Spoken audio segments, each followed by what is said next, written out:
Hi, welcome to this web lesson. My name's Phil Williams. We're going to have a look at some slap bass stuff now.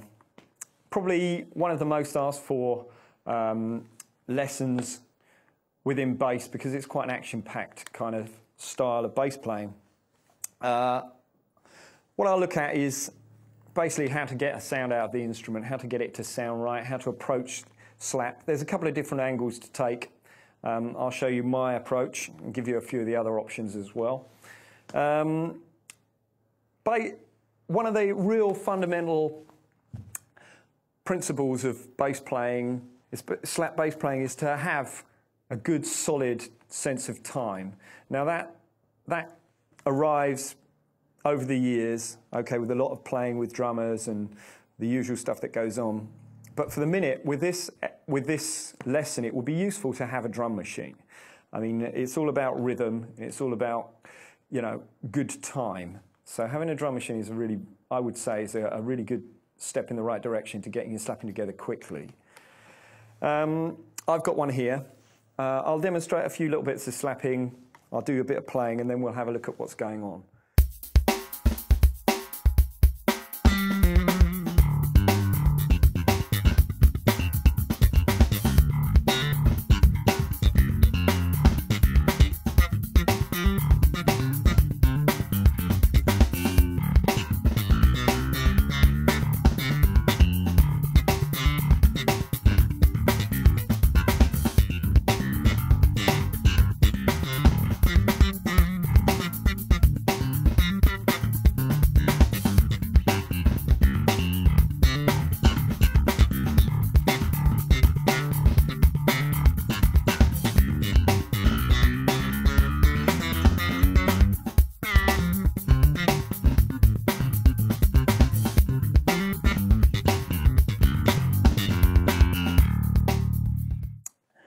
What I will start with, this particular bit of slap bass I did here, I did actually detune my bass down to a D.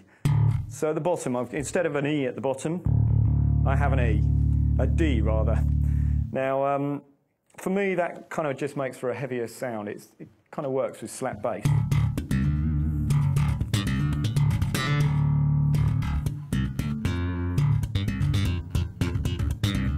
So it's just got a different sound. If I bring it back up to E,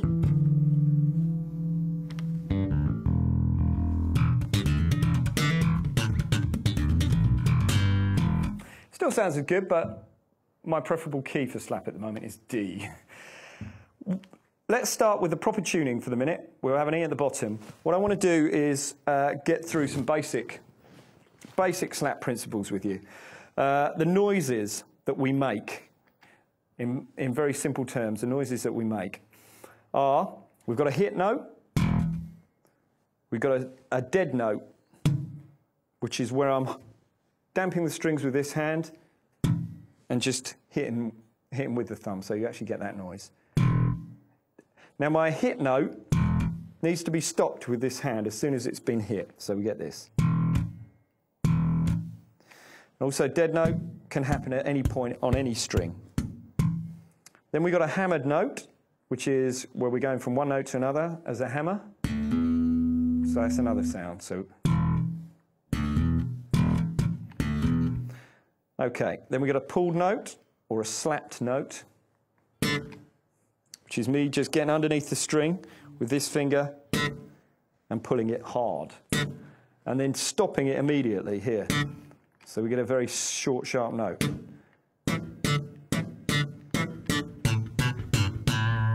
Then we've got a hammered note on the fretboard. Where with this hand, I tend to hit the fretboard around about where the last fret is. Certain amount of accuracy involved with this. The other side of this hammered note is that once I've hit it again, I stop it immediately by lifting this finger off. And then these hands damp. Now, if you can get used to a few of these sounds, so get the slaps sounding right, i.e. your pulled notes, get them sounding like this. Your hit notes sounding like this.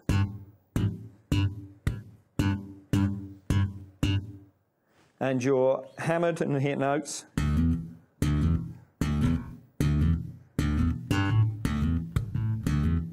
As I say, there's a certain amount of accuracy involved in it. I miss every now and again, but...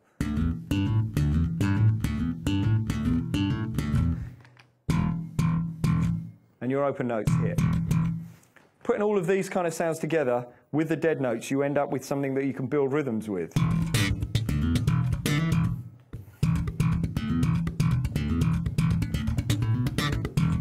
Now, Mark King is one of the guys who does the kind of more rhythmic bass playing stuff really well. So if you're really interested in that area of bass playing, it's worth checking his stuff out. And there is a Lick Library album, a Lick Library DVD covering the Mark King technique.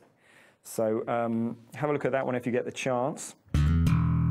With a lot of this kind of hammering and thumping technique, it involves this hand a huge amount. For instance, if we were going to play triplets with this hand, I'm using this hand to make kind of the alternate noise of the triplet. So my triplet is broken up into this. So we got bar, hit note, stop note, dead note.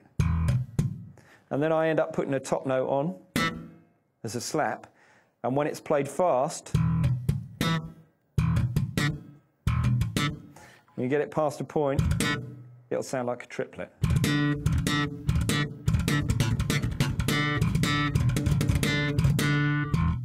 Right, let's have a look at playing some stuff with the drum machine. What I'm going to do is I'm going to play a riff with this drum groove. I'll play it first, then we'll break it down, see what I'm playing, and then we'll start the drum machine again. I'll play the bass riff, and you guys play along with me at home. So let's have a listen to how the bass riff goes.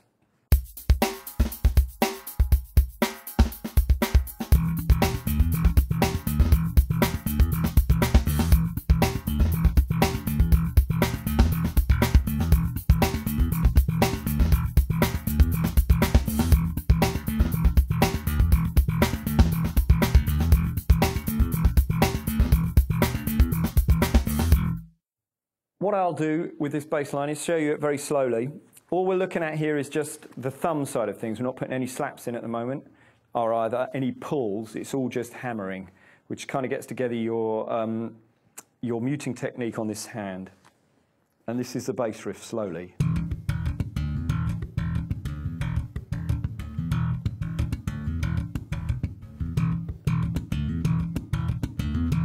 So what we're doing here is this.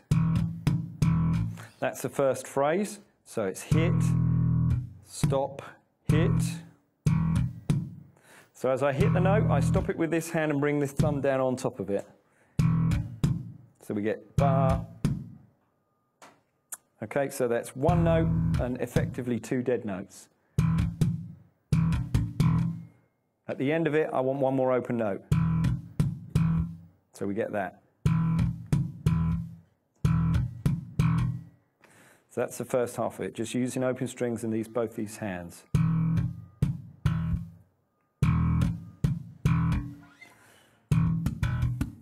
At the end of it, I want another dead note, and then we hit this hammer on. So we get this.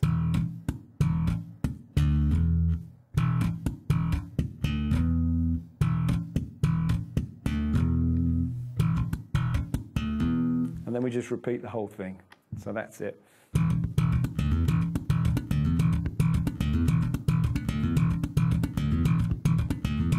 So what we'll do now is I'll play this section with the drum machine and you guys play along with me. Okay, here we go.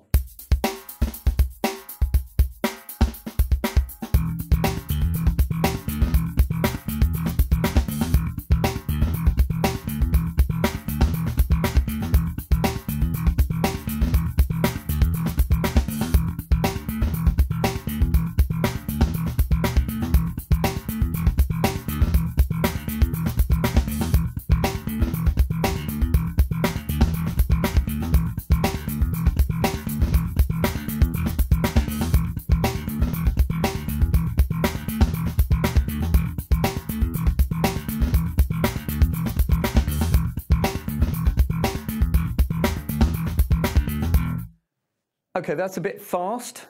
So what I'll do is I'll do a version of it slightly slower for you. But believe me, just to get this technique together, one of the best ways is just to play it along, because the music pushes you along. You slowly get together with this technique. It might feel a little bit alien to you to start with. So, keep trying and keep pushing yourself with this. Okay, let's play that slightly slower for you. Here we go.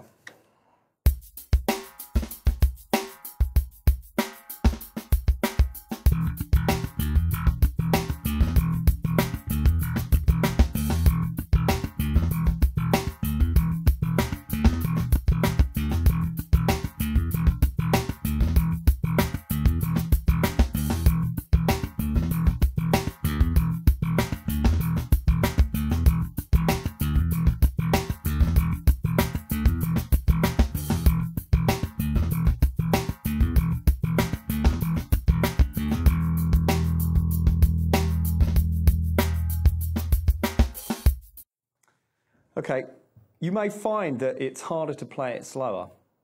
It depends. Sometimes when you start slowing these slap things down, they become a little bit more complex. So if you can get in tempo, the main thing is a discipline of just keeping that rolling along. So eventually, maybe without the drum machine.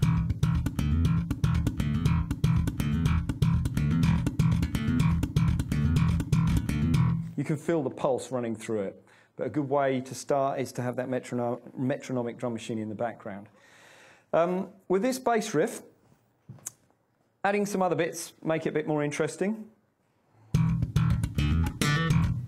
So what I'm doing really is just adding slaps in place of maybe a hammer on here. Often with any of this stuff, I could get through a lot of this by saying this is the fill you should play in here.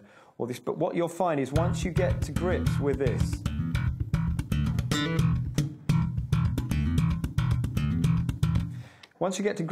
you'll start maybe working out where your own fills should occur. Initially, try and keep stuff fairly simple just to start with. Put a little slap or a pull in here or there. The main idea with this whole thing is just to get your thumb rolling along, a la kind of Mark King style. And get this right and left hand working together. A lot of other slap stuff I find that's very, very useful, as I say, is to do the D tune.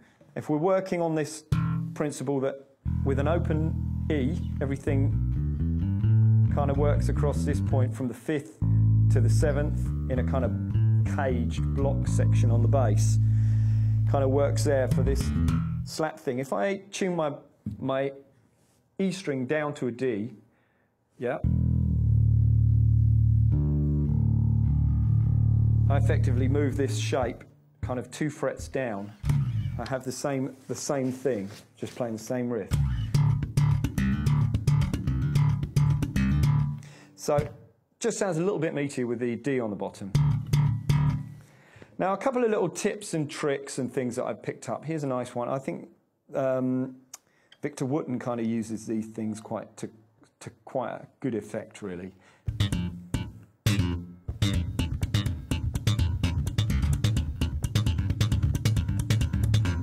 And Marcus Miller, these little kind of hammered notes. What I'm doing here is hammering the note with my finger, just making a real short note.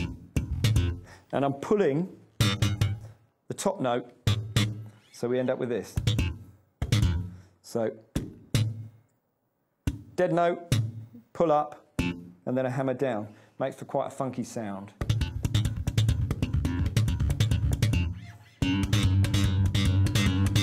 Country and Western vibe, I think that's the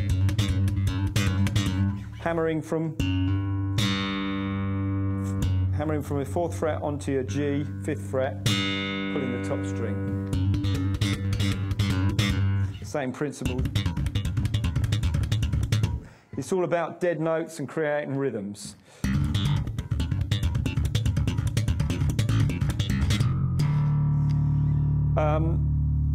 Octave slaps. Very simple stuff. Hammering with the bottom note.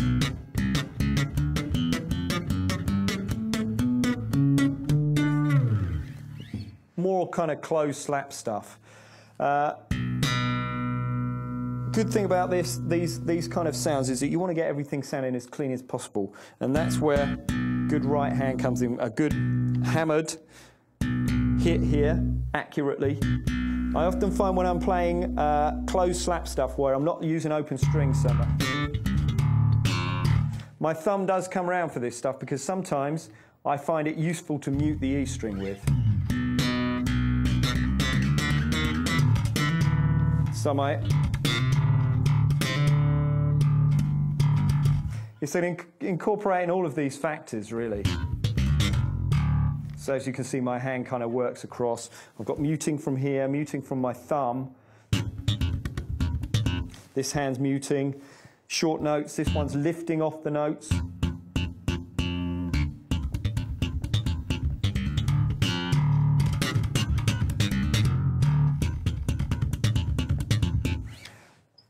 It all boils down to just good muting technique. When you slow these slap styles down, they are just noises.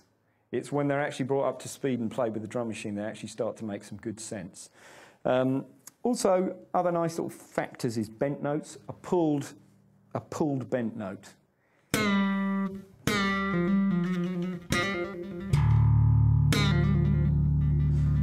Hammer-on notes, where you're hammering on single note. Kind of guitar technique. A guy to watch out on and to check out for this style is a chap called Marcus Miller, who does this stuff absolutely fantastically, where he ends up playing a lot of melodies on the bass, just using this kind of pulled style, which sounds fantastic. So have a listen to some of these guys. One of the things I suggest is good listening. I find some great slap bass players and have a good listen to them, because you are what you eat in this business. If you get better people you can listen to, and the more inspiration you get, the more likely you're to practice and emulate them and come up with your own thing. So hopefully this style has, or this overview has given you a bit more insight into what's happening on slap bass. So enjoy, and I'll see you on the next web lesson.